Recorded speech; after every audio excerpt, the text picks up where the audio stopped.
this defense bowing their neck up and getting a big stop. After getting nothing done on first down, 2nd and goal from the 6. Nowhere close on that one as he got drilled trying to deliver the football, and now they face 3rd down. And this has been a really good first drive, man. You talk about scripting the first however many plays. It's different for all the coordinators. Nice drive down the field. Now set up in a 3rd down situation. Let's stay aggressive. Let's capitalize on this momentum and not try to kick these field goals because, you know, kicking field goals sometimes down the road. He's going for the goal line. He stopped short of the goal line, couldn't find his way in, and it'll bring up 4th and goal. And I like when offenses understand, man, when I get down here in this part of the field really shrinks in the red zone. Get the ball to your playmaker, and sometimes he'll make things happen. And he did there. Got a nice gain, didn't get in the end zone. Now your decision. What do you want to do on 4th down? Looking to throw, it's Edwards. Incomplete pass, and the defense comes up big, and they take over. And I think that's going to be a frustrating drive for this offense, man. You move the ball on your first possession right down the field, and you choose to be aggressive, and you choose to go for the touchdown. But now you get nothing out of this possession. The defense gets the stop. They get some momentum going in their favor. They'll run behind the big guys on the right. Find some room, and that's what you want to get away from the goal line. A 5-yard pickup out to the 6. It's going to be important this offensive line is able to get a little bit of push. Just got to give this guy an inch, a little crease, and he can make yards for you. Halfway there on first down, it's 2nd and 5. Right back to the well. Got enough for the first down. Makes the tackle at the 22, but it's a 15-yard gain, and now they're in business. Well, the ball carrier really showed up for his offense there, right? Down in your own end, within your own 10-yard line, you need someone to step up and make an explosive play happen. You got to make people miss and give yourself some room to work and operate and really get this drive going. He did exactly that. On the move. Dropped immediately. He got nothing on first down. Linebackers in today's football, obviously, guys have gotten smaller. They got to play in space more, cover fast guys out on the perimeter. But how about this linebacker coming downhill and making a physical tackle in the hole? Got stuffed on first down. It's 2nd and 10. Draw play, it's Payne. Tackled behind the line, and he'll lose 1 on the play. Offense is going draw. The back tries to bounce it to the outside. But look at all the defenders on that play, how they were able to shed their blocks and run. They were able to get hats to the football and force a tackle for loss. This defense has kept them backed up. Now 1 more stop, and they can get off the field on 3rd and long. Wants to throw. It's Craig. Fires to the wideout. That was almost picked off, and what a disaster that would have been to throw a pick on the opening drive. Instead, it's 4th down. The offense gets pretty lucky there. 3rd down in your own end. You're throwing to try to get the first. That ball just a little bit late, and as a result, they're lucky that wasn't a pick 6. The Horned Frogs will punt this one away.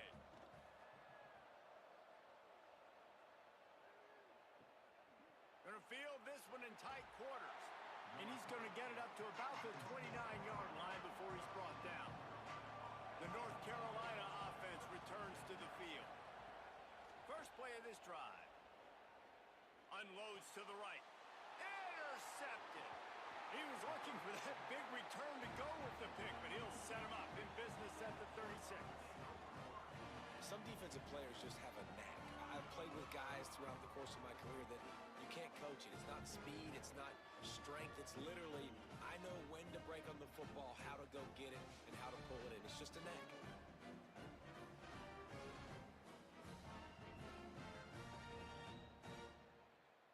Let's see what this offense has dialed up this time.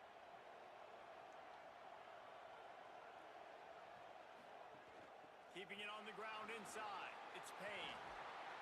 And he stopped, brought down at the 18. It'll be enough for the first down. Well, I'll tell you, when you start a game as well as this guy did on the opening drive, you're going to earn more touches later. And finally, they hand it off to him here on the 2nd drive.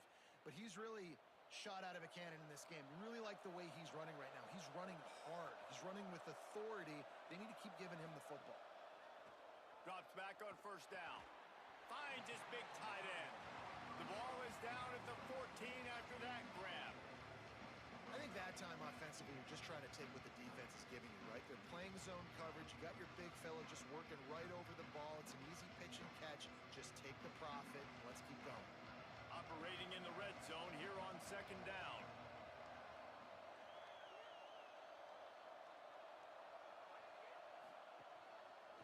Quarterback keep.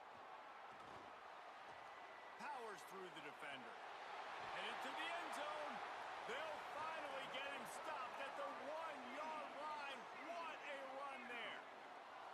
This is an offense that can move the sticks in a whole lot of different ways. Now you're seeing it on the option here. Great job by the quarterback. Reading the defense, there's nobody there taking him, so he puts his foot in the ground, he gets upfield, and he's got really nice elusiveness once he's out in the open field. He shows you that on that explosive play, picking up the first. Knocked down behind the line of scrimmage, he'll lose a yard. What a great play by the linebacker. You talk about filling a hole. Defensive line does their jobs. He comes in the hole and says, sit out, sir. And the D deny them on second and goal. Tries again to get it in. Just hammer it with this running back again, and he noses his way into the end zone.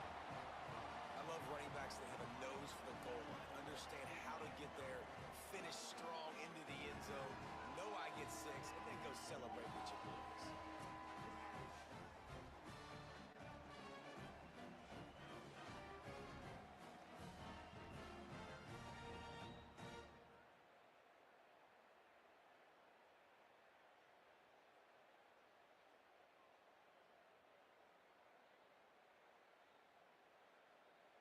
They get set for the point after as we have the first score of the game. And with the extra point, they get the first 7 of the game. A very efficient 5-play scoring drive. And finish the deal with the short touchdown run from the 2.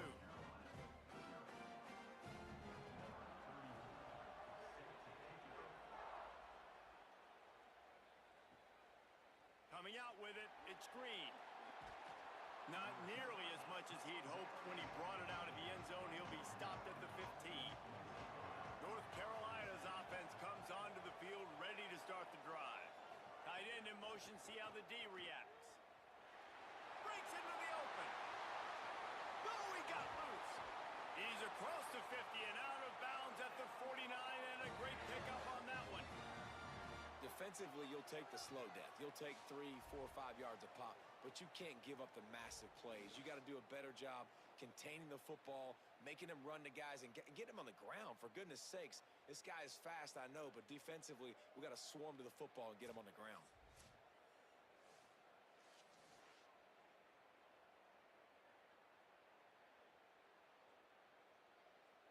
You look to be backed up, and then suddenly you're not. Big play has them across the 50, and they'll have it first and 10. They're going to ride this running back. Man, I go back to him again, too, man. I mean, just the big play, the play before, and they say, why not? Try it again. Get it to the running back. Try to create some space. Better job by the defense being gap sound, coming downhill, not letting him break tackles and make a big play. Picked up 2 yards on that last one. They need 8 on second down. Moves the pocket. It's Edwards. Quickly out on the screen to the wide receiver. Down he goes. Offenses want to get the ball to their playmakers really fast, and they try to throw the wide receiver screen, but how about the defender? He was right there in his space, got him on the ground as soon as he caught it. He was ready for that play. 3rd and long right here. From the gun, wants to pass. Rushes on. And he's sacked. Great work there by this defense. And that is a great job by the defense, containing and constricting the pocket. There was nowhere for the QB to go, and he did not have a lot of time. He went down quick.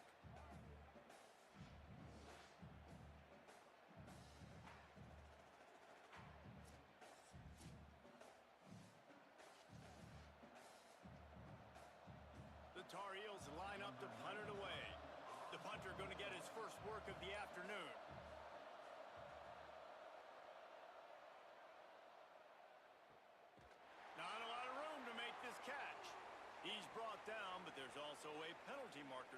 see what this is about.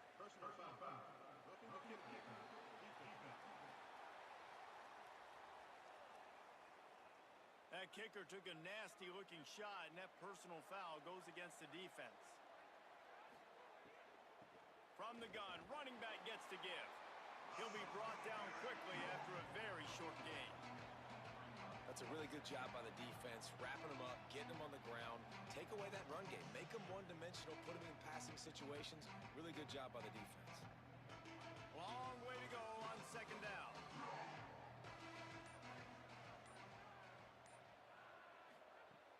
The play fake. Out wide right, it's Thurman. He's brought down quickly. Minimal gain there, still a bit short of the first down. Must be nice for this quarterback knowing he's got this type of athlete playing the tight end position that can work the middle of the field for him. He's a guy who can stretch it vertically as well, but this is a guy QB will look for early and often in this game. Back to throw, it's Edwards. Got away from trouble and got rid of it. Perfect timing on the hit to keep him from making the grab, and the defense forces a fourth down. Well, on third and short and field goal range, they dial up the pass play. Quarterback was trying to get through his progressions. There was just simply nobody open. Couldn't make an accurate enough throw. Ball falls incomplete. Now setting up a big decision here on fourth down. Sends it back in motion. Snaps it, and he has to have it. Fires to the right. Oh, he dropped it. Just didn't look it all the way in, and they'll turn it over on downs. They thought they had a good plan, but it did not work. Looking for a crease. It's Payne. Defense right there to stop him in his tracks, and they get nothing on that play. Well, the offensive line had everybody blocked except the defensive end. He was able to sneak into the backfield and get the tackle for loss. They'll need a bunch on second down.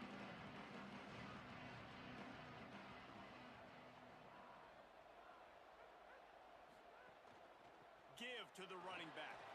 Good pickup on the ground, and they'll mark him down at the 39. Man, it's nice when you can depend on your big boys up front to make a lane, and you get 5 or 6 yards. You get 5 or 6 yards a pop. You move the ball down the field easily, and more importantly, you get this defense to be more aggressive, to bring DBs close to the line of scrimmage, and then that might open up some big plays down the field. Trying to move the sticks on third down through the air. They get it. These people don't give a shit.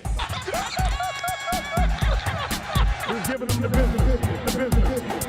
All the man is out on the field. He's going to go into the end zone. He's got it. Goes Davis. Oh my God. Davis is going to run it all the way back. It's going to win the field. It's going to be to the goal line. It's going to be gone. It's a touchdown. And the Gators have won the game. 50 to the 40. Herbert Whitfield to the 30 to the 20. 15, 10, 5. Touchdown FSU. What is up, everyone? Welcome to Week 0 College Football Comics, Picks, and Locks.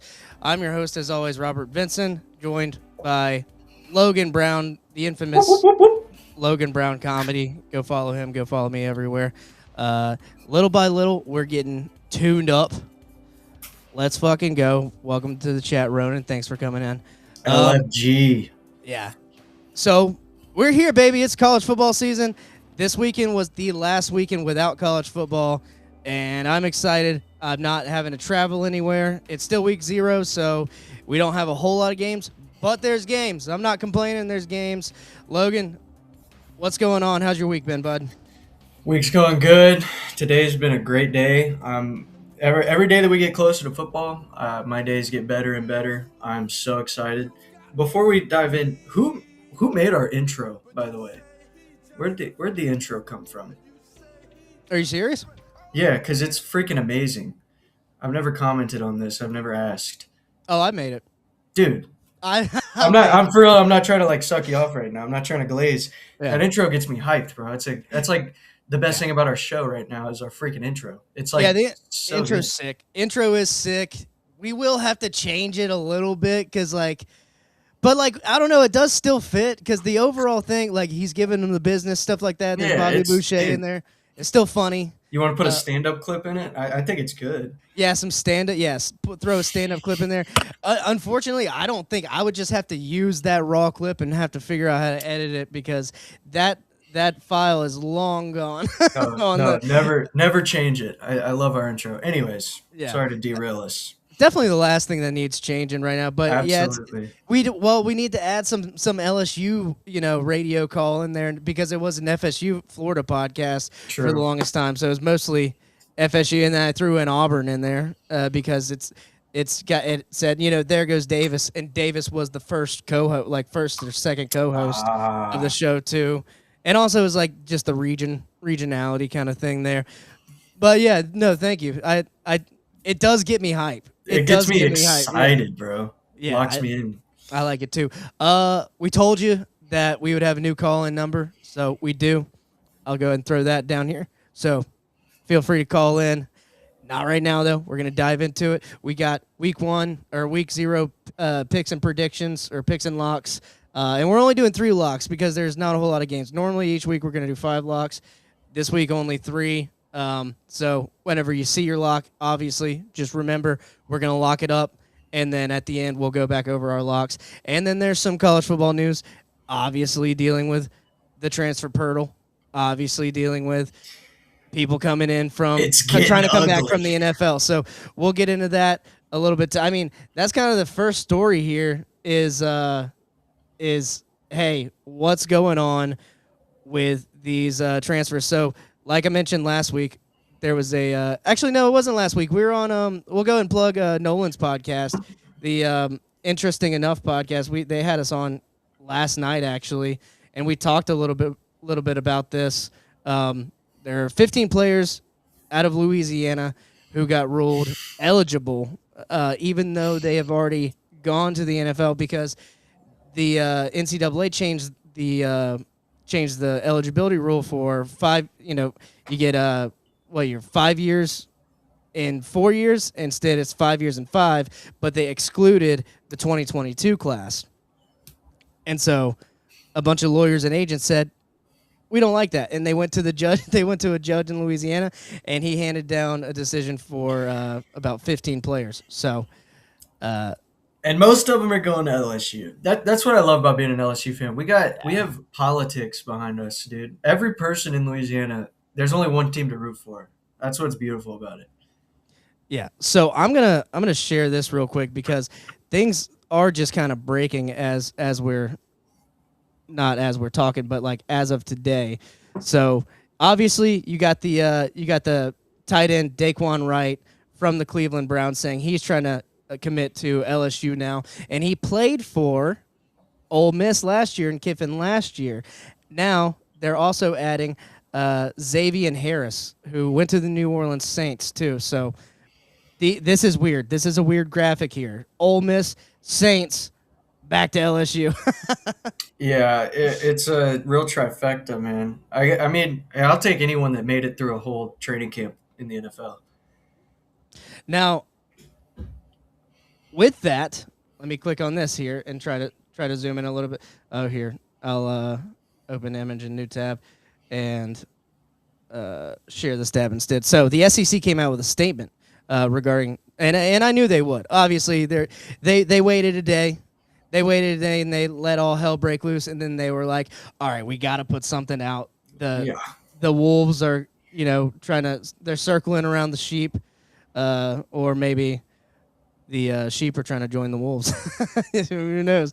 So, I mean, I don't blame any of these teams for going out and trying to get a guy, but it just, the timing of it kind of makes for big issues here. So SEC came out with a statement after a Monday evening video conference of the presidents, chancellors of the Southeastern Conference.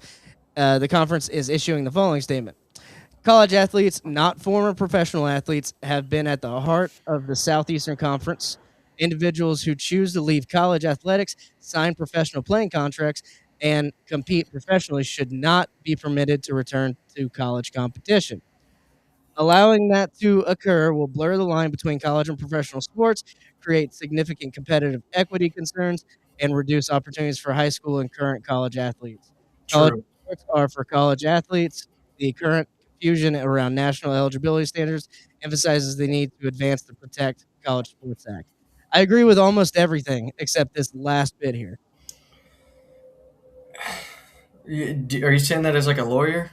What do you mean by that? I'm not tracking. Kind of more as like a anti-government guy, like keep the government out of college football, honestly. But Oh, okay. I see. to me, like you're gonna come up with a permanent fix for a temporary problem here.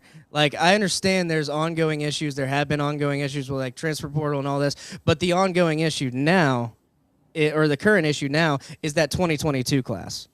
So you're gonna try to push this whole big act that, in my opinion, wouldn't be good for the sport, and would kind of ruin some of the good things about this era and what it could be. And you're going to do that because only about 15 players or some players from the 2022 class are coming back just for 1 year only. I mean, tell me if you feel different. I mean, obviously there's room to disagree. Most people disagree with me. I don't know, man. It's so complicated. It's one of those things where it's like it's hard to fix it now.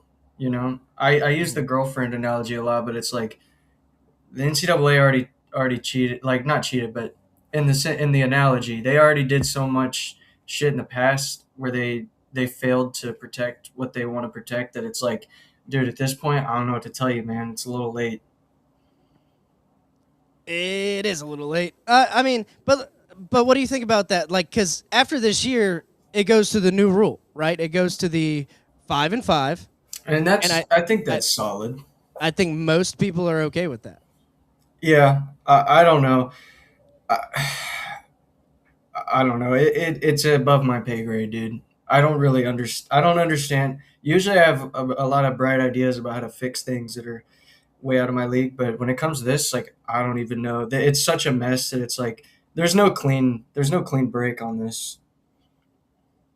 No, not really. And I think, I don't know. I kind of mentioned this yesterday when we were on Nolan and them's podcast. I mean, you had FSU in the 1990s with Chris Winkie, who played professional baseball, come back, right? I mean, yeah. It's not getting habitually blurred. The line's not getting habitually blurred like it is now, but you still had guys come in and I mean, hell, there's like a 40 or 60-year-old kicker at like a D2 school right now. So well, that's the thing about football though, is that like football is unique because it is it's compared to every other collegiate sport except maybe hockey. It's so physically demanding that it's like any other sport you play professionally and you come to play in the SEC, it's like you don't have that crazy of an edge. But if you were an NFL player and now you're coming to play in the SEC, it's like that's a real, I don't know, that's a different case. I feel like, professional baseball is not going to turn you into some kind of freak that can go out and kill an 18-year-old. But like you just went through a whole training camp with the Saints or the Buccaneers or the Browns, and it's like that's a different ball game, dude. Yeah, especially if they're like way older. I get that, but these guys did just play college last year. True. Like, we're only talking one summer here, so I don't think there's too much of a harm for doing it just this 1 year, because we're still in this time span where we had COVID that fucked up the entire college football timeline. And I just hope it doesn't open the door to it happening again and again. And given the NCAA's track record, it probably will. Like, they're saying they have all these rules, but it's like we've seen they have no teeth. You used to be scared of the NCAA. You used to cut Cam Newton because he stole a laptop. Now it's like they realize, like, oh, the NCAA kind of can't do anything to us. Yeah, they're getting cucked. NCAA is getting super cucked right now. Cucked by courts. But like, maybe it's the lawyer in me. Maybe I'm like, hey, I would rather the courts, handle this, because there's a whole backing of like common law and case law, because I think that's how you're gonna get better decisions, other than just relying on the NCAA, or other than just relying on the fucking opinions of some old white dudes who are like on the board of the NCAA, who are worried about fucking Title IX and shit like that. Like, I'm worried about, did this, like, each individual case, and if you can lump them into 15 people from the same state, fine. in that individual case, can these lawyers make an argument against the NCAA or whoever it may be, the conference? Because what's going to happen? And this is like the justice system. I don't like putting my faith in it all the time, but like it is going to be a filter because eventually someone will fuck up, and the conferences will do someone wrong, or the conferences will have a fight with one of these teams, and you're going to get an issue where you got like FSU suing the ACC for like their media rights, and then a court's going to rule on that, and so you don't have to go straight to making a national law or like federal legislation. You can just do it through the courts. It's going to take a longer process. It takes a longer process, but I would rather do that than have all these politicians have their grimy, like little grubby fingers on it and then just set arbitrary numbers, because that's kind of what happens. Right, yeah. Arbitrary numbers get set, arbitrary rules get set, and then 10 years later we're going, oh, why the fuck did we do that? Yeah, they don't even watch college football. They watch like child porn and stuff. So like they don't even know what's going on. Yeah, they're touching kids. Do you think they got time to do our sport right? No, they're touching kids. They're finding a new island as we speak. They're already on another island. We just don't know, about it yet. Yeah. Yeah. You've heard of cornerbacks putting receivers on islands? We're talking about pedophile. No. Dude, can you imagine like the Alabama Auburn game? Yeah. Yeah, then Joey hit the nail on the head. Just say 100%. No to government intervention. Yep. But can you imagine watching like the Iron Bowl or watching like college football playoffs on Little St. James? I bet that was a crazy watch party, dude. Oh, I bet they had a lot of fun. Mm-hmm. Stephen Hawking going crazy, doing wheelies and shit. Congratulations, Ronan, for the 21 months. Pretty sure you did 20 months or last week, so you must hit the 20 and 21 towards the end of the month, mid-month. Dump your Adderall. Jar of moonshine. Yeah, that's gonna happen. Yeah, this ain't the 2-drink minimum. I'm trying to lose some weight. Over here. We can't be drinking every week like we used to. There we go. Yeah. There we go. Well, I drank all weekend and I gained weight, so I gotta chill out a little bit. All right. I mean, next story. I mean, do you got something else on this? Because obviously there are players coming back. There's gonna be some hard decisions to make for coaches who are bringing people back, and then there's gonna be hard decisions for conferences and schools to see what their reactions are. Josh Pate made a good point, too. I know we glazed Pate a little bit on this show, not to bring him up every episode, but Josh Pate made a great point where he was like, the NFL should, like, they've been benefiting off of college football in many ways for a long time. Like, they should at least help in some sense. Like, if they were to tell players, like, yeah, you go back and come back, like, nah, you're done, you're blacklisted. Or, like, if they would threaten the players with a little bit more consequences than just, like, not caring what they do in college and then come on. Like, I feel like that would be – the NFL is someone that could actually make an impact on this situation in a positive way. Yeah, I definitely agree there, and I did hear him say that. They could definitely help with the timelines here. And, this wasn't even possible, and it shouldn't be possible moving forward after this year. That's kind of what I'm saying. Like, this year you got to have a temporary fix. Don't freak out and do this big, long omnibus thing. But the NFL does need to step in and kind of help with the timelines because they know their cycle. They know how they can. I mean, if you work together, you can make it good for everyone. But, that's not happening. That's not happening because Roger Goodell's like, no, they boo me. So why would I do anything good? Dude, remember when? Dude, they don't even really boo him anymore. Now it's just like a tradition. I feel like Roger Goodell. Now that everything else has gone to so much shit, like the NBA and the MLB and like. Everything's in the college football. It's all in such a bad place that it's like looking back on Obama's presidency where you're like, damn, that guy was actually really good. Like we had it good. We just needed something to complain about. Like the NFL's they've been killing it compared to every other sports organization, bro. I mean, fuck Obama, but yeah, for sure. Yeah, I see. I understand the sentiment. All right. So this is kind of wild. I brought this up before the show. So from the New York Times, Let me see. They're probably gonna. Yeah, I'm not gonna be able to get access to this, but we'll try to. I can't believe they make you pay 99 cents just to see news that no one is reading. It's like, you guys are dying. Just put ads on it and let me read this article. Well, let's see if I can I get don't it. care that much. Let's see if I can get it to go away with just signing in here. Yeah, continue. Yeah, put all your information in here real quick live on the pod. Continue without trial. Yeah. Welcome to the Athletic. Oh, it's making me do all hell this. Yeah. Save and exit. Maybe? Save and exit. Save and exit. Yeah, here we go. I'll zoom in too.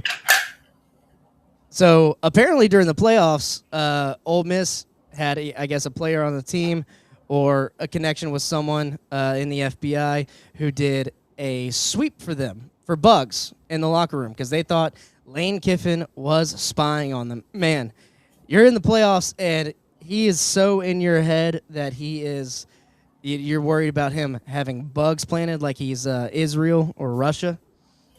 No, it's actually insane. Like, Lane would do a lot of things, but I don't think he would do this. This seems way out of line. Yeah, they don't say that they didn't find anything, so probably not. Let's see. Ole Miss coach Pete Golden said that the security the Rebels used throughout their playoff run was part of a standard practice. So this is standard. I don't blame them. They got people stealing signs, people doing all sorts of stuff to get a competitive edge nowadays. So I guess, bro. Why wouldn't Lane throw a bug in his old desk or something? Said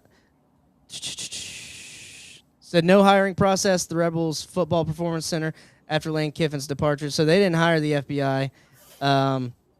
He was asked about it in a press conference on Monday. Today, after comments over the weekend from Walker Jones, the executive director of the Grove Collective, Ole Miss's third-party NIL collective, in an appearance on Assorted Crackers podcast. We actually had the FBI come through and walk the buildings for bugs and for everything. We knew what was in Baton Rouge and how they operated. I remember getting on my knees and looking underneath the desk, checking for some sort of bug in my office. Somebody was like, "What are you doing?" I'm like, "Trust me, you don't know this guy like I do." Faggot. Pete Golden's officially a faggot. No, this is the Walker Jones guy.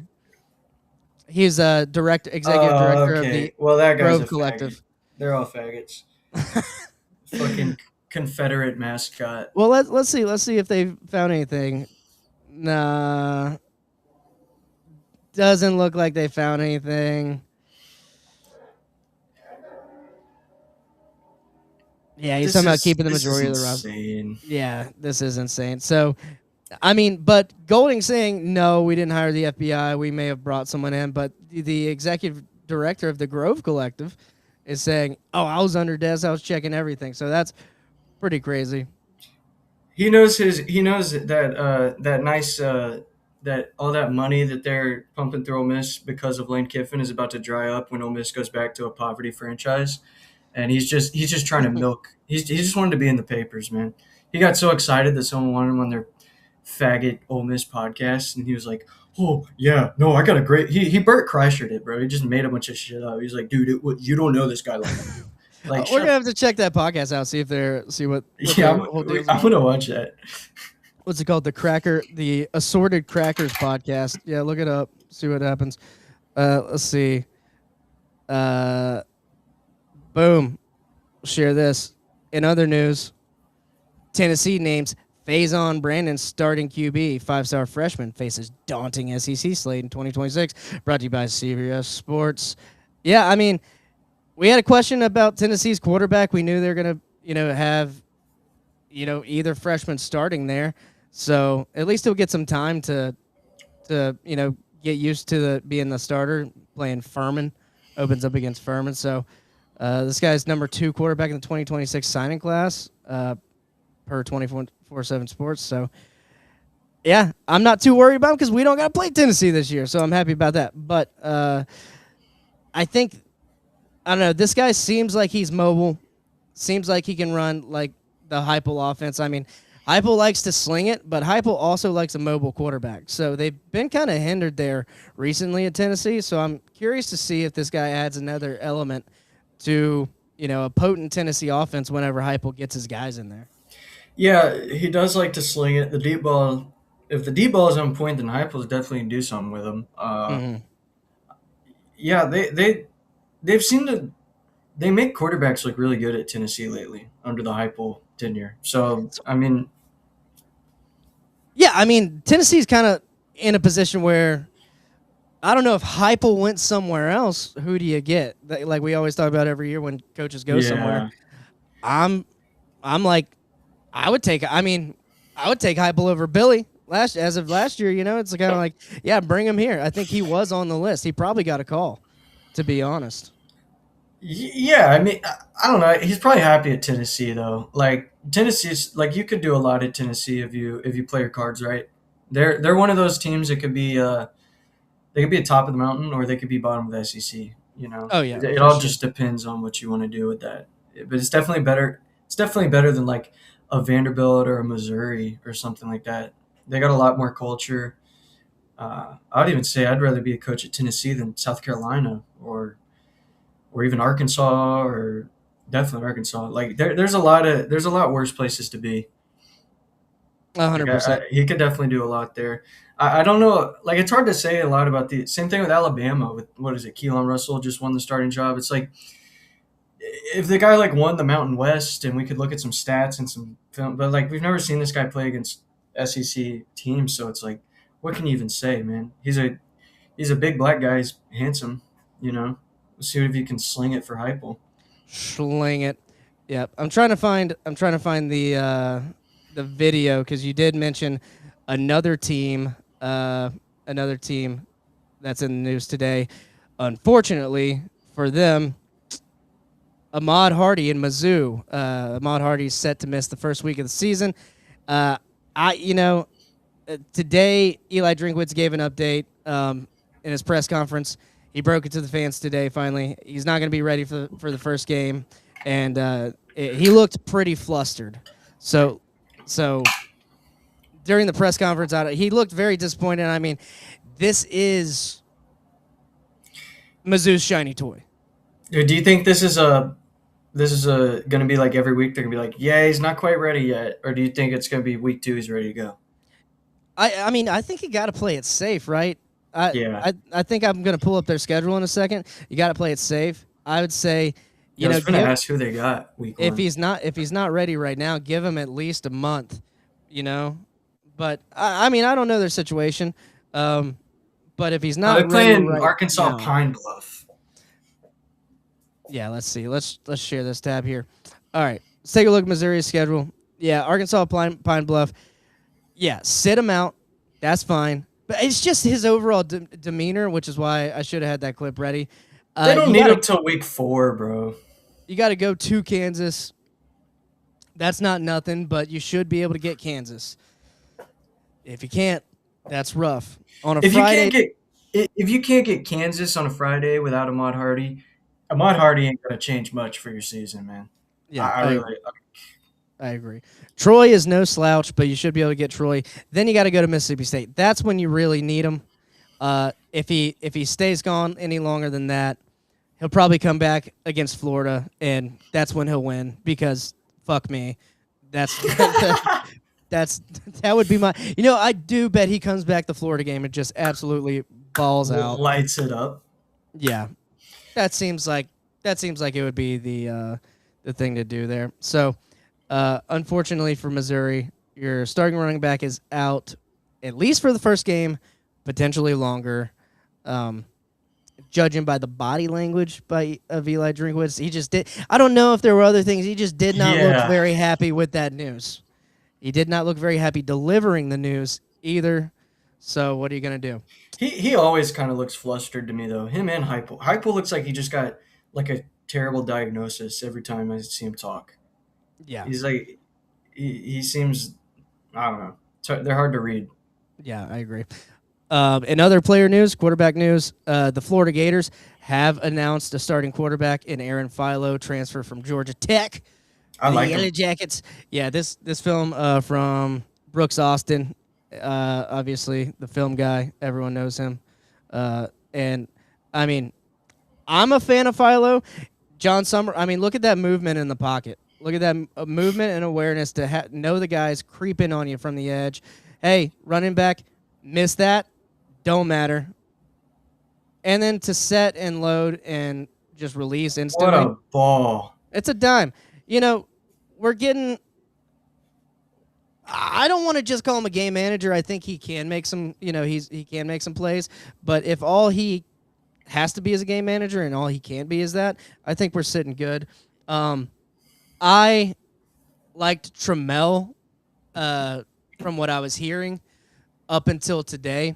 I think John Summerall was really transparent in his press conference today. He was saying, yeah, Trammell put the ball in jeopardy more this Saturday at this scrimmage, and Philo did that last time. Trammell has improved a lot, and it's a really close race. And he's comfortable going with both guys, but Philo won the race, so that's who Florida's moving forward with. I thought it was going to be a quarterback battle going into the Auburn game, but Summerall said he wants that cohesion.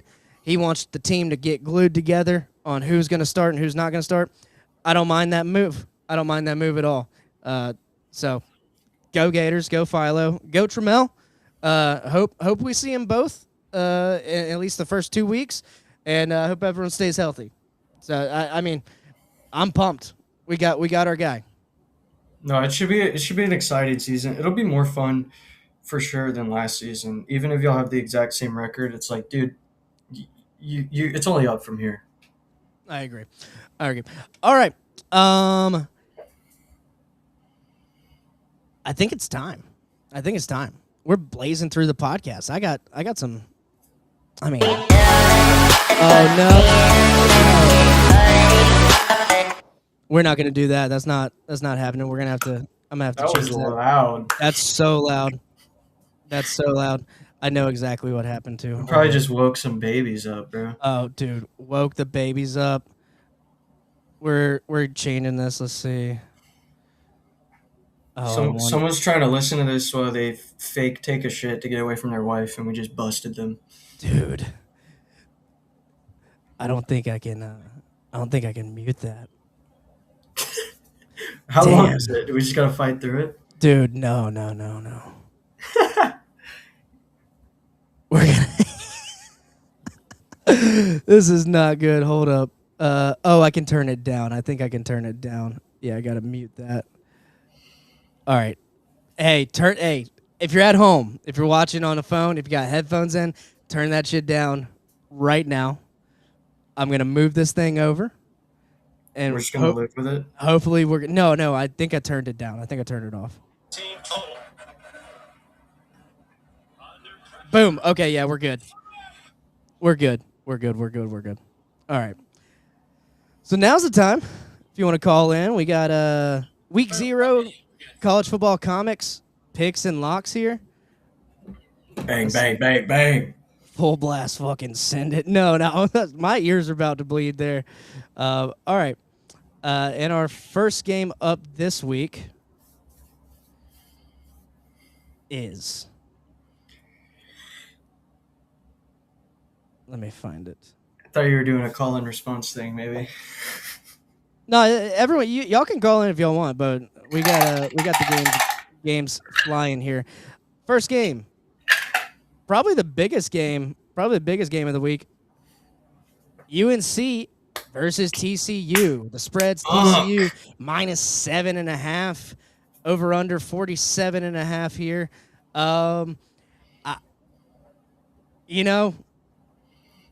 Bill Belichick, man.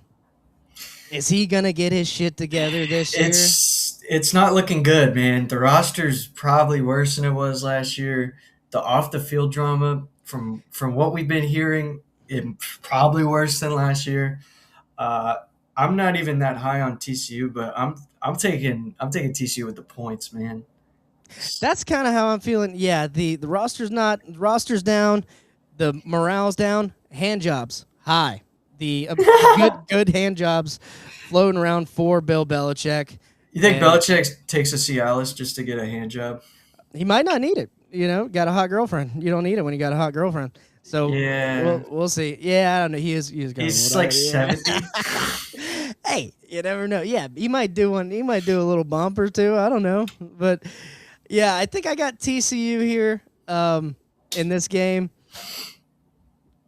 I don't want to say with the points because is it bad that I want Belichick to win? I want him to just It's not bad. I want him to have a good have year. a hot girlfriend. I want him to beat the fuck out of every team in the ACC. I want him to just show everyone what old men can do when they have money and a hot 22-year-old girlfriend. 22-year-old.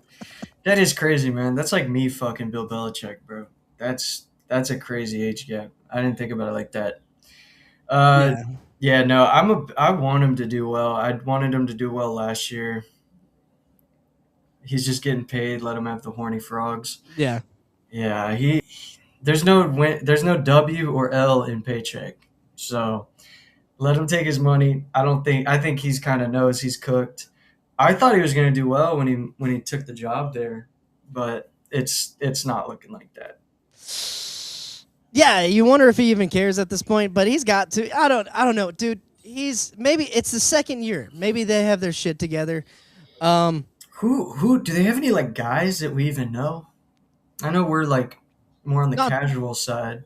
Yeah, we're on the casual side right now. But like, do they even got guys that we know? Do you know anyone that plays for UNC? No, not right now. Not right now. Not right now. I guess that's the kicker. Yeah, I've never heard of. I don't know any of these guys' names. I'm looking at the roster right now. Oh, they took Caleb Jackson, the running back from us. So there you go. Not bad. There you go.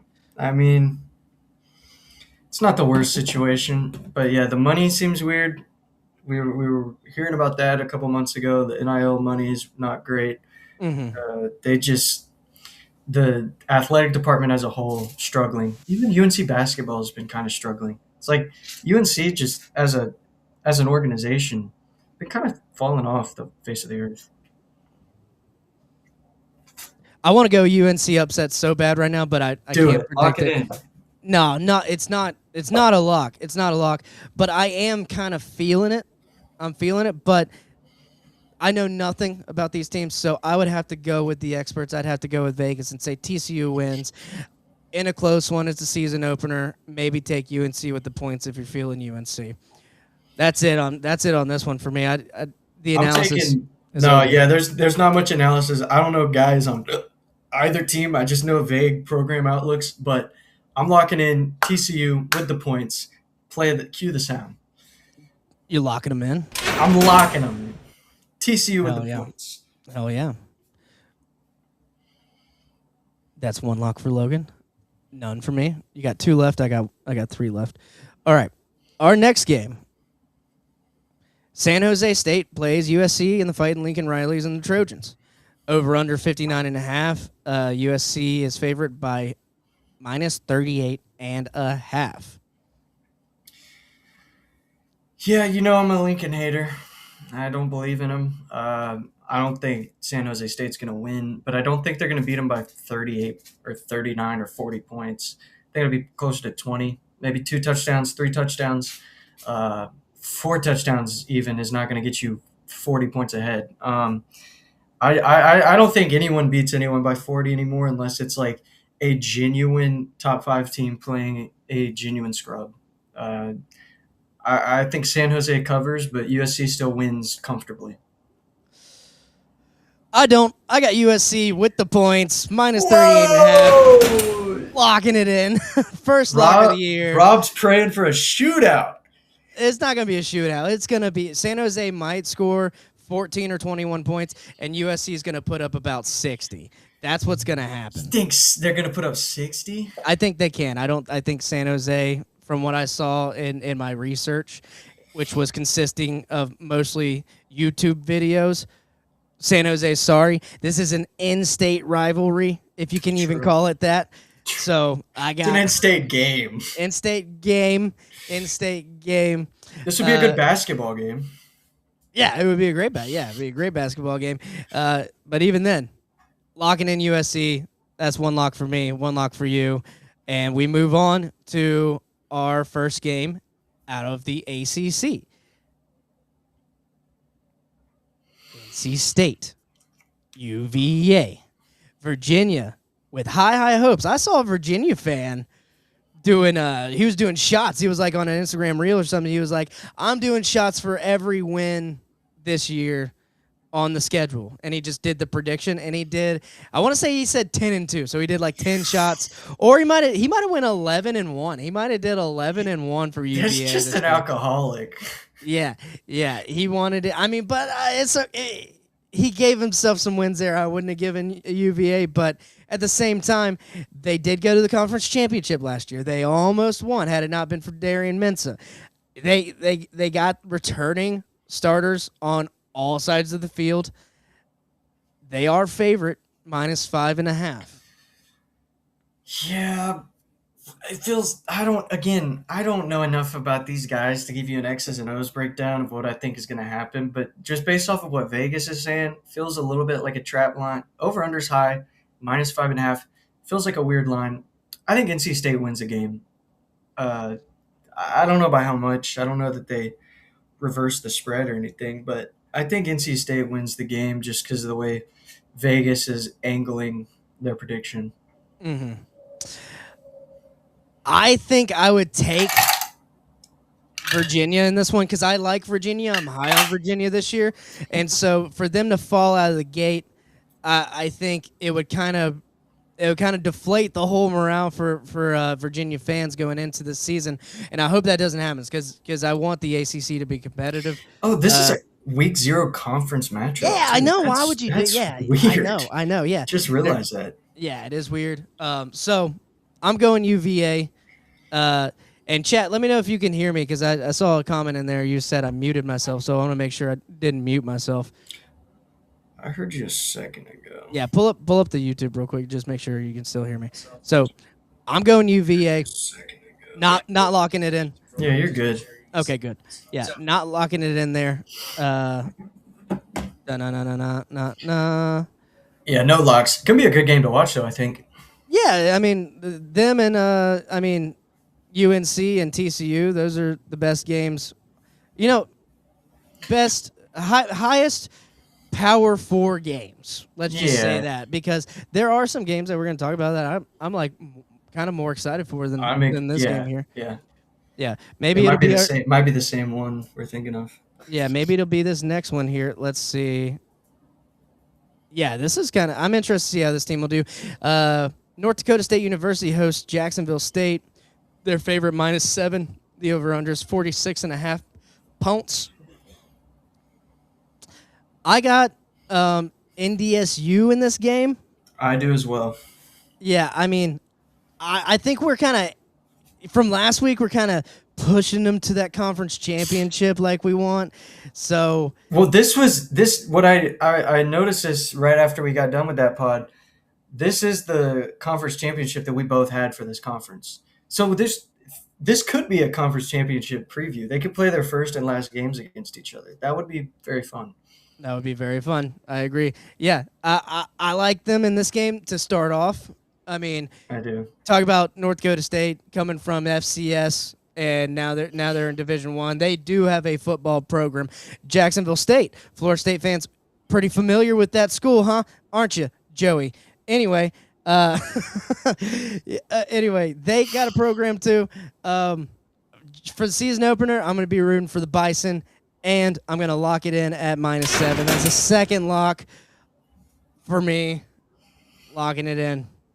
You're locking in those points. I don't hate it. Not going to be a lock for me just because I don't know a lot. Again, I don't know a lot about these guys. I'm not going to sit here and act like I do. I will say I do think NDSU wins just because, like I was saying last week, they've been successful at every level. And also, even as an FCS program, I might have picked them to win this game. Yeah, still. Even if they were still. Like, go ahead. No, I was just saying, I don't really think they're going to change much. I think they're only going to get better. I would agree. All right, moving on to the next game. You got the Hawaii Rainbow Warriors flying all the way to the Stanford Smart Kids. Stanford's favorite, -5.5 points. The over/under's 48.5. Again, a whole lot of question marks for me on Stanford's side. A whole lot of question marks for me on Hawaii's side. But I am rooting for a Week 1 upset here. I would take Hawaii with the points. Tommy Chang. Yeah. Me and Logan ran a dynasty with Tommy Chang. It's hard not to love Hawaii and root for them as the underdogs against what should be a Pac-12 matchup. I would say I always put Hawaii in the Pac-12 whenever I will be rooting for Stanford. It breaks my heart to root against Hawaii. However, I really like Andrew Luck, what he's been doing at Stanford as the GM, which is weird to say. It's weird to say. You're right. I do love that he's the GM over there. He loves that school, man. Like, you don't see that kind of stuff, especially for a school like Stanford. Like, most guys, they, like, respect their school, but Andrew Luck clearly cares about that football program. And the way he coaches those guys up, I think Stanford could be, I don't want to say turning it around. They're not going to be top of the heap, but I think they're a solid program, and I think they get the win week 1 at home. But I'm not locking yet. I got more locks. Yeah, see, but like, so it's not you're not sure, like, how mad is Andrew Luck going to be if Hawaii wins? Just one touchdown. You just got to beat Hawaii by one touchdown. Where is Andrew Luck at in his GM process if he can't beat Hawaii by a touchdown? Dude, does he have eligibility left? He could go out there and sling it. Oh, yeah, still. They should do he's that. Like, yeah. He's like 35. Like, that would be sick. Suit him up. He just wanted to avoid PTSD, so he's just trucking college kids. That's all he. There's actually a lot more. There's actually a lot more to that story. I'll send you a podcast. There was some like dirty GM stuff with the Colts that year. There's some cool behind the scenes shit. Definitely send me that. I'm interested because I thought he was just like trying to preserve his well-being. And stuff. I mean, that was part of it, but there was definitely like some money stuff going on, and some of the old wide receivers were talking about it. It's a good one. Nice. All right, moving on to our next pick of the week 0. Sacramento State going to EMU. Who cares? Who cares? Yeah. Actually, I care. Do you? You care about Eastern Michigan? I'm locking them in with the points. Okay. Is that your second or third? That's my number 2. Number 2? All right. Why are you locking in this game? Because this is like a lower profile game than most of these other games. And more points. And more points. It is. And I think we get a bit of an edge here. First of all, Eastern Michigan, great MAC program. The MAC, one of the most competitive games. They're used to grinding seasons out. They know how to play football. They play good football. They're the baby Big Ten, and like the Eastern Michigan, top of that heap, perennially. But Eastern Michigan's not why I'm locking them in. It's more about Sac State. Sac State is the exact opposite of NDSU. They are not like a powerhouse FCS program. You never thought of them like that. They had a couple good years with a good coach, but then they rushed moving up to FBS. It was definitely a money thing. And they weren't ready for it. They had a bad year last year. I forget the exact record. I'm not going to go through pulling it up, but they didn't have like a tremendous year last year. And I don't think it was that great the year before either. But they had already locked in to move up to FBS this year with NDSU because they thought they could roll with the big boys. This is an FCS program walking in. It really is. They're not what they should have been at this point. It's not what they projected to be. And I think if they could They're go not back, who they thought they were. No, they are ball sack State, buddy. I think they're gonna have a rough time keeping up in the FBS. And 10 points, Eastern Michigan's got it. They're gonna be Eastern Michigan. They've been playing good football for a while. Like, you know, they haven't done anything to like catch a blip on the radar, but they've been playing solid MAC football, and that's gonna be plenty to get 10 points on Sac State. Hell yeah. All right. That's good use of the lock. Good. And I love the explanation. That's good. Ball Sac State. Put that in the repertoire. That's going to be coming back soon. Oh, it will. Yeah. Much like this next game, you got New Mexico State playing the Florida State Seminole Vesicles. The Florida State Seminole Vesicles. Florida State favorite, 31.5 points. The over-under's 53.5. And I'm going to go ahead and tell you, I do like Florida State with the points here. And I think they can put up some points. I do want to know where Tommy Castellanos is going because he is one of those guys that's kind of coming back and he might be hitting the transfer portal. I think Oklahoma State was looking at him. I think Texas Tech was looking at him from I think an On3 report I saw earlier today. So I don't know if he's going to stay with Florida State. or if they'll put him at wide receiver or something. But I'm curious to see how FSU does and who their playmakers are. Joey, if you're gonna call in, now's the time to call in and talk about your Florida State Seminole Vesticles. We got a $2 super chat. Nice. What do you think of people dropping their fantasy football team? They should die. They should go to jail and die. Yeah. Be mad at that guy, not the guy who didn't want to do the sperm bank thing because he lost. Yeah, that was bullshit. Be mad at that guy, not this guy. Joey says we don't need no stinking backup QB. Yeah, I agree. Ashton Daniels looks like a fucking boss. He looks good. He's a playmaker. I think it's bold to assume FSU will put up 32 points at any point in the season. 32 points is a lot. I was on the fence about locking in New Mexico State for the points, but I'm going to save my third lock. But if it gun to my head, I think New Mexico State covers. I don't think FSU is going to drop this game, but 32 points, man, get the fuck out of here. Fuck out of here. I think they could do it. I think they do it. I mean, FSU, you got to remember, the all was on the hype train. They just got deflated after that Virginia loss. So I think it's a good warm up game for FSU. I think they can get them. Other than that, I mean, I'm not gonna lock it in. I'm not gonna lock it in. Now this game, I think we both have a lock on because this is the last game. We both, we both love the guy on the other end of that headset. UNLV and the Fighting Dan Mullins host Memphis. Not an easy starting game.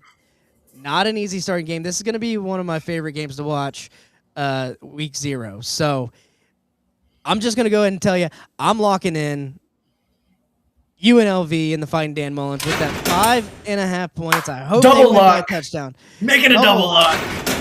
Double locking in, ending the picks and locks on a double lock for UNLV with the minus 5.5 points. I got UNLV making a run into their conference championship game, and because a group of 6 team gets a spot in the playoff, just one spot guaranteed, they could be there at the number 12 spot. Who knows? It's definitely not out of the question. My thing with this game is not only is Dan Mullen a great coach and UNLV's got some interesting portal acquisitions, but have you ever been to Memphis? Actually, no. But I'm going to go soon. Don't hold your breath. They got a Bass Pro Pyramid, which is pretty cool, and they got Inali Chapa, and that's about it. These boys from Memphis, they finna be walking into the city of Vice. It's gonna be like when people come play the Sugar Bowl and they go out on bourbon all night. Oh yeah, dude, they're not gonna be ready for it. I'm the same age as these guys. I'm a very focused guy, but you take me to Vegas, I'm gonna have some fun. And they're walking in the city of Vice, bro. Mm-hmm. You got legal hookers, you gamble. Black guys love slots. It's gonna be bad, man. They're gonna get caught up. And strippers. You got some of the most world famous strip clubs. Who doesn't love strippers? Yeah. If the discipline on this Memphis team and the rules and the curfew rules are not strictly adhered to, you could be seeing players throwing up on the field. You could be seeing articles. Fall camp sucks for everybody, bro. My little brother plays D2 football, and fall camp is like he calls back home, and you would think he's in boot camp or something. It's hard on everyone. I can only imagine at a D1 FBS program, fall camp drains you, and now you're going to this oasis in the middle of the desert with strippers and slot machines. It's gonna fuck you up, man. Yeah, I'll tell you what. UNLV is kind of missing out on an opportunity to have a visiting team welcoming committee for every game. We'll take it to the Hard Rock. We'll take it to the fucking all the casinos, the strip club. Yeah, sure. Come on, Friday night in Vegas. Come on. You want to see Pawn Stars? Yeah, and then a lot free of shots. Yeah, all that shit. They're missing out. Y'all think Trump is a Gator or Seminole fan? I don't. Trump definitely likes a football team. He has to like a football team, right? I don't think so. I think he's from New York, bro. If anything, this is what it would be. He would be a FSU fan during the Jameis era. He would have been a Gator fan during the Tim Tebow era. And right now, he'd be an Indiana fan. That seems like Trump's vibe. What's the most Jewish school? Oh, yeah. FAU. FAU's in Boca Raton. There you go. FAU. I bet he gives a lot of money. I get a lot of money to the FAU Fighting Owls. I heard they're the Owls because they have so much wisdom. Yeah, so much. They're so smart, those owls. They're so wise. The Mullocks, the owls. Dude, it's kind of perfect. Yeah, it is. Yeah, there you go. FAU, down south in Boca. There you go. Bohemian Grove University. Yeah. So that brings us to the end of week 0 for our picks and locks. Let me get the locks up here. And then next week we'll have some records here. Obviously, 5 slots for the rest of the weeks. We only did 3 today.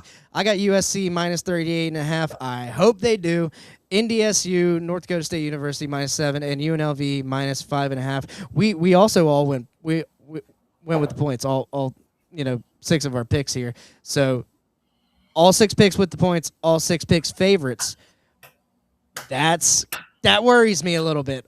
That worries me a little bit because we only have one same pick. We only have one of the same picks. What can you do, man? It's week 0. It's week 0, man. Yeah. We're going to tighten up. We'll tighten up as the season goes along, but I just want the record to look good. I was thinking about doing like an AI, like Grok challenge, like have Grok pick its top 3 locks for the season and see what it would be. And so maybe we do, battle the AI there. Yeah, okay. I like that. And while we still got a little bit of time since we're not running too long, let's open it up to the fans. What should be the loser punishment for the season? Oh, yeah. We're going to do a punishment. I mentioned a milk mile, but that really sucks. If you guys think it'd be fun to watch, then I think it would be fun. I think it would be fun to watch you run a milk mile, Rob. Well, you're going to have to run the milk mile. You'd run it faster than me. You're going to be so much better. It's not about speed. At the milk mile. Do you have to chug a gallon in a mile, or I think you break or you just do like 4 glasses, like a big glass of milk, Yeah, but I don't know. A gallon split into quarters, a pint or a quart of milk, and then a quarter mile. That's rough. Burn their jersey while they wear it. And I'm like that dude on the news. You see that dude on the news? That was crazy. No, what happened? Let's talk about it. No, we're not talking about that on this podcast. Shout out my boy Davis. If you're worried about your picks, find out if his match yours. That's true. We need to have Davis on so we can fade him. I want to see a bodybuilding contest, Speedo, baby oil, all of it. Let me real quick while you're doing that. I'm gonna ask the smartest AI that we got, Claude, of course. Mm-hmm. Let's get 3 locks for week 0 and see. I like this idea. Let's try to beat the smartest AI in the world, Claude's Sonnet 5. Give 3 locks for college football season or week 0. Oh, I'd much rather go on a date with Bonnie Blue than Lindsey Clancy. That's like not even a question though. Because Lindsey Clancy will try to choke you, and you can choke Bonnie Blue. That's obviously easy. Obviously super easy. I think I like the milk mile punishment. Right now the milk mile stands, and I'm open to doing it. You're open to doing it. I think if we come up with something better along the way, we can replace it. Ooh. All right, I got 3 good ones from Claude. Okay. All right. Their first I'm gonna do Grok while you're doing this. Okay. You do Grok and see what it differs. All right. Yeah. Claude gave me 3 interesting locks. They got New Mexico State covering Florida State. They're locking it. Oh, shit. The AFSU fans, the smartest AI available, is saying fucking Mike Norvell's coming out and shitting the bed the first game of the year. Wow. They got Virginia covering 5.5, so they're with you there. And then they got TCU covering 7.5. Oh, that's in Dublin. I forgot about that. That's in Oh, Ireland. I did forget it was in Dublin. That's true. That'll be a good one. But Hey, yeah, Dublin man. always makes for surprises. FSU lost to That Georgia is Tech true. the year before. It's Well, that always would have. weird. I mean, that would have happened. They won 2 games that year. That would have happened regardless. Yeah, true. Yeah, true. That's some good quad locks. I don't hate them. Go over it again. New Mexico State covers, Virginia covers, and then TCU covers. I don't hate the Virginia one. I don't hate the TCU one either. I don't hate New Mexico State. I said it earlier. Yeah, you did. I'm plugging in Grok right now, and we'll see what he does. So let's see. We'll transition over here. Oh, fancy.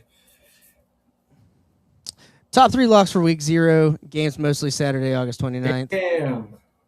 TCU minus 7.5 versus North Carolina. So it's got the two of the smartest AIs here agree. They got TCU with the points. New Mexico State plus 31 still. Okay, so hey, maybe Grok's stealing from Claude because they got New Mexico State plus 31.5 at Florida State as well. And they went with UNLV minus 5.5 versus Memphis. Okay. I like that. I like this. We pit me and you against the AIs. Like I like this. I think we'll see which one of the 4 comes out on top for the year. I think this is fun. Yeah, no, I think this is a good segment. We're gonna add this as a permanent segment for sure. We'll do Claude and I'll let Logan do Claude. I'll put a fucking thing on there for Claude, and then I'll do the Grok. Fuck ChatGPT. Unless they want to sponsor us. They've been sponsoring a lot of podcasts. Put money on it. We're putting our money where I our already mouth did. is. Yeah, we're I gonna already put our did. money on these bets. If you do my really parlay, it's like $10 will go to like 65 or 70. $10 take it, $10 all right. I mean, I think that fucking does it for this week's episode. I don't think we got anything else going on here. Yeah, man. I think we did all the things. Let's get up. Write it down. I think the music was kind of cutting you off. What'd you say? No, I think it was a good up. We're like right at an hour. I think we covered all our bases. I'm so pumped for week 0, man. I'm gonna be glued to the screen even for these like bullshit games. It's like I've wanted nothing more than to watch college kids play football. Yeah, what's your plan here? Because we got from 11 a.m. to 9 p.m. Not as many games, but you get a full slate. You can watch one or a couple at a time as you go on. Florida State's at 6 o'clock spot. I'm definitely going to be watching Florida State. Definitely going to be watching UNLV Memphis late. And I want to see, the TCU game rolls into USC. Okay, USC and the Virginia game are going to be at the same time. That's going to be a little difficult to watch. So other than that, you get it pretty lined up, pretty straight. And Pro tip for all the fellas out there, we're deep enough in the pod where this isn't going to get flagged. You go to sportsurge.net. Sportsurge.net. Super. You just got to close a couple pop-ups. It's super easy to pirate all the games. You can watch them all at once. You can open a bunch of tabs and minimize them to where they're all on your screen. It works really well on the laptop. That's what I recommend. I'm not paying for no college football.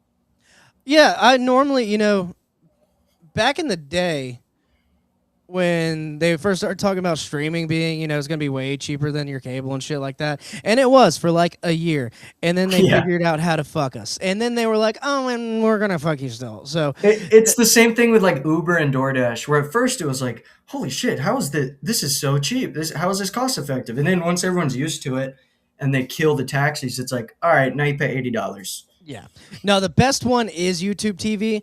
But do you remember just last year when it was like rivalry weekend and they were like, or it was like I think it was conference championship weekend where they were like, we're actually disputing the YouTube TV and Google. Like Google's having a dispute with We Disney. were living together. We had to scramble. Yeah, we scrambled. Yeah, I don't watch it. Yeah, I don't watch. I don't give them money anymore. At least for those purposes, because they will find a way to fuck you.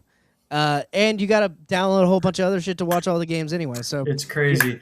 Might as well. Just it's not even yeah, and I pirate everything because it's not even a money thing. I mean, it is, but also it's like, dude, I'd rather just pirate everything on one Israeli website than like go to 7 different streaming platforms in a day to watch 7 football games. It's like, I'm not doing all that. I'm gonna pirate it, figure out how to get it all condensed to one place, and then maybe I'll consider paying. Probably not. Yeah, they can't. You know, if you tip the Israeli website, they probably can't arrest you. Yeah, well, probably like, you know, I'd be like Nelson Mandela. It'd be a just prison sentence. You know. Yeah, for sure. Be like Caesar shot or the guy that starved himself. Just do it in Florida, so I can help be your lawyer. We'll fight him. We'll fight him hard. Yeah, you know, there is a possibility you do get arrested because, like, if you say anything about Israel, I mean, you can bring the statute up. You talked. I mean, you were there with Larry down. Yeah. No, but you also. Holy shit, Logan! Do you know they can arrest you for saying they like money? Yeah, I mean, I don't know. I feel like if I had more influence, but people already think I'm a kook, and I have like no money. I don't have anything for them to seize. I'd be a waste of their time. Yeah. No, they don't care. They fucking arrested that student who just was chatting in her group chat and was like, "Hey, Bibi Netanyahu, come bomb our capstone thing." That's funny. And then someone turned in and said, she got arrested and sentenced. That's hilarious. Well, honestly, that'd be a great reason to go to. That would be pretty funny. That'd be legendary. I'd be the coolest uncle in the world, actually. I really hope some good case laws get made and that shit gets overturned as unconstitutional. We'll see, though. Probably not. Yeah, probably not. But anyway, that'll be it for this week. Check us out next week. We'll be back next Monday, 8 o'clock. Yeah, that's going to be it. And I'm a huge week 1 next week. There's a lot to go over. So oh, yeah. We'll be prepping. We'll be doing the thing. And we're going to get one of our favorite sound bites back next week. Really? Yeah, we'll get it back. That's right. All right, peace, everyone. Thanks.